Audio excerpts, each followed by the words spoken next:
Conf Cooperative Friuli Venezia Giulia, attraverso l'Ufficio di Educazione Cooperativa, realizza da più di 10 anni progetti di alternanza scuola-lavoro.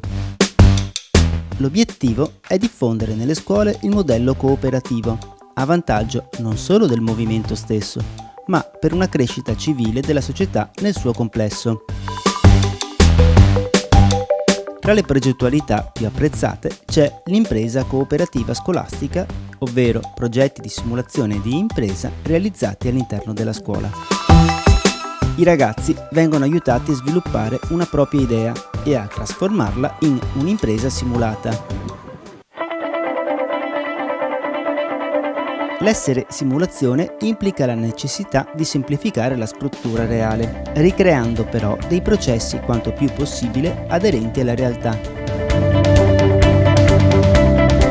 mettendo gli studenti di fronte alle stesse problematiche che devono affrontare gli imprenditori. Si permette loro di acquisire non solo conoscenze teoriche, ma anche competenze, atteggiamenti, mentalità.